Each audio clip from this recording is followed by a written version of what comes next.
So how was your week? Quiet, uneventful? No, mine either. There are at least 150 stories to tell in Moose Lake, and at least one for every flooded home. So mine is certainly not special, and there are many, even most, that are much worse than mine, but indulge me for a moment. When I woke up on, what morning was that now? The days have all run together. Wednesday? It seemed like any other day, but that didn't last long. Wendy went downstairs to feed our cats, and I was getting breakfast for the kids when I hear, Reggie, get down here. I rushed to the basement to see Wendy staring wide-eyed at our floor drain. Sewage was surging out and spreading across the floor like a nightmare. Wendy said, "What's going on?"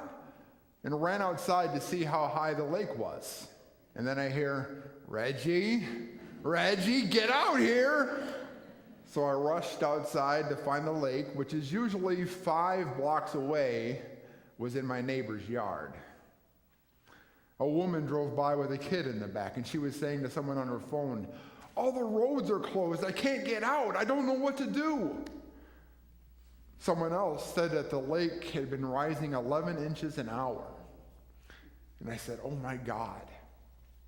And I meant it. By the time we got back to the basement, in just a couple of minutes, there was water, well, not water, everywhere. Now, something about our basement. Wendy and I rent Pastor Jan's old house, and it's a little small for us, so half of our life is stored in that basement.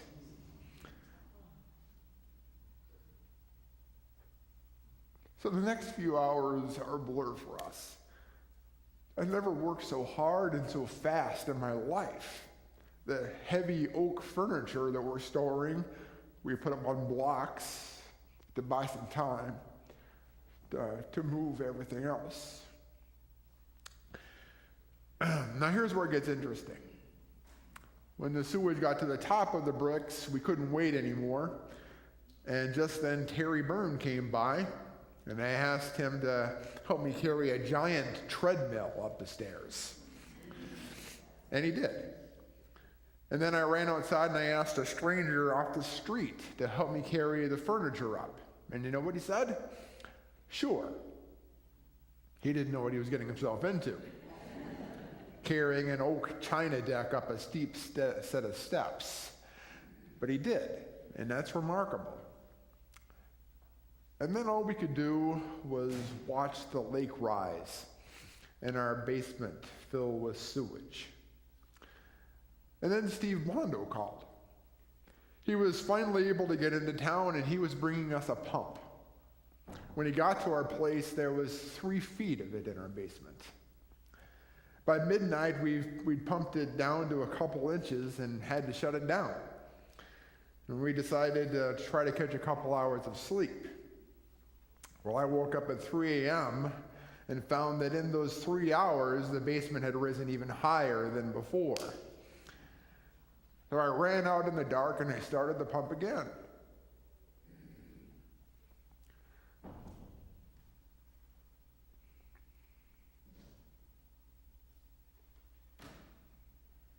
Didn't make the mistake of sleeping again after that.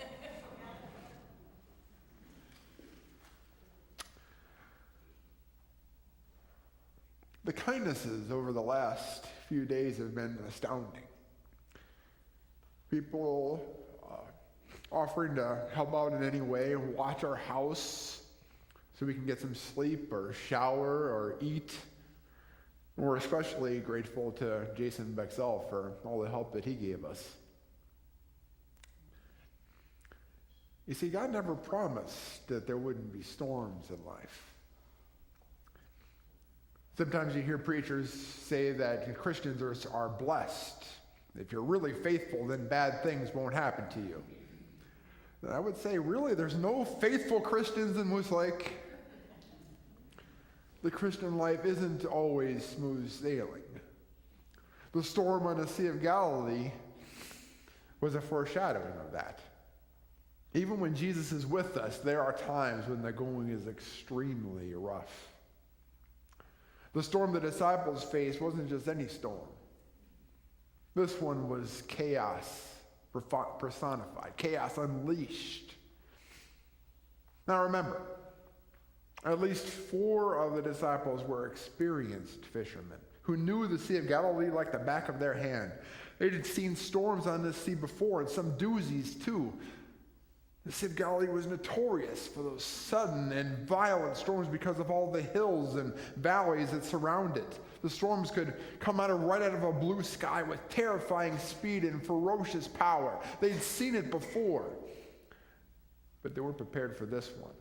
This storm was chaos itself, and they were sinking fast. Trouble can come just like that in life, too. Everything can be going beautifully. Things can be going your way. Everything's great. Then all of a sudden, the telephone can ring and everything in your life is turned upside down. Your medical test results come back. A loved one's in the hospital. Your marriage comes to a startling end. Your fulfilling job is pulled right out from underneath you. The lake that you call home suddenly overwhelms your home. And all of a sudden, you find yourself in the midst of a storm. The disciples experienced it, and so do we. That's when we go to the stern of the boat to find Jesus. And what we find isn't what we expect. Where was Jesus in all this? Sleeping on a cushion. The little boat was already beginning to sink, and he's sleeping. You can just imagine what the disciples were thinking. What's going on here? Teacher, don't you care that we're perishing? And sometimes it feels like that way, doesn't it? It feels like God is asleep. Like the one who's supposed to be in control is letting us down, letting us drown, letting our whole world drift into chaos. But it wasn't that Jesus didn't care. It's just that he wasn't afraid of the storm. They wake Jesus and he rebukes the storm. Peace, be still. Then the wind ceased and there was a dead calm. The disciples were right to be in awe. Only the one who created the sea with a word could calm it with a word. Peace, be still, were the words of God. And then he said, why are you afraid? And this is the heart of the story. Jesus, who is greater than any storm, has the power to quiet the waves. So why are you afraid?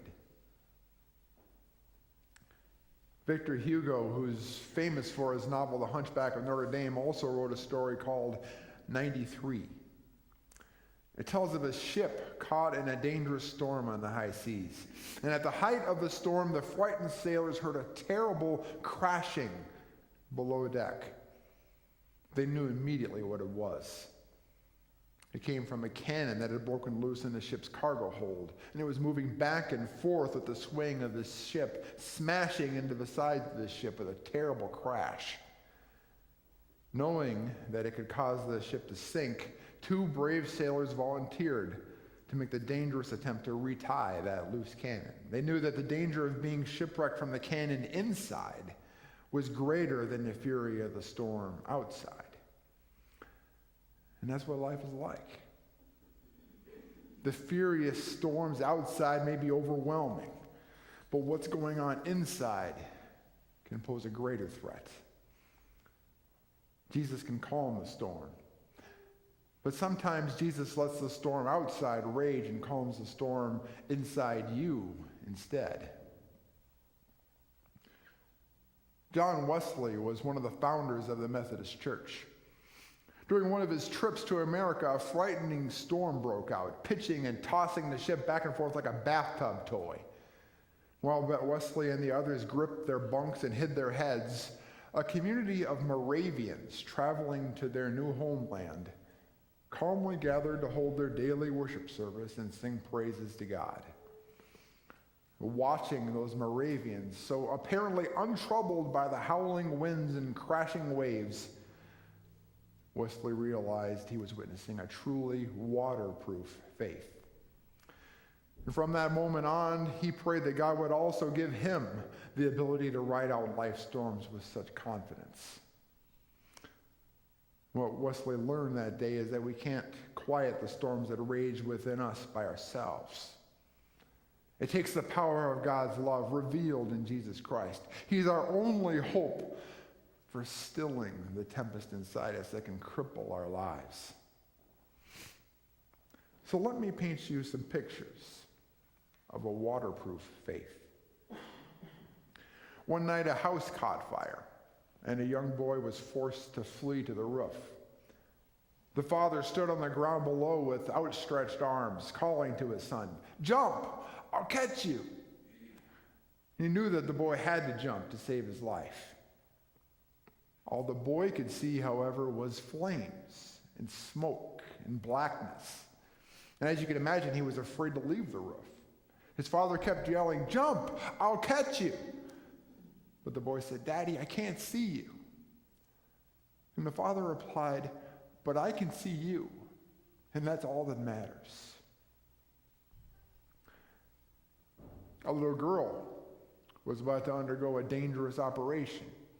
And just before the doctor gave the anesthetic, he said, "Before we can make you well, we need to put you to sleep." And the girl responded, "Oh, if you're going to put me to sleep, then let me say my prayers first." And she folded her hands, closed her eyes, and said, "Now I lay me down to sleep. I pray the Lord my soul to keep.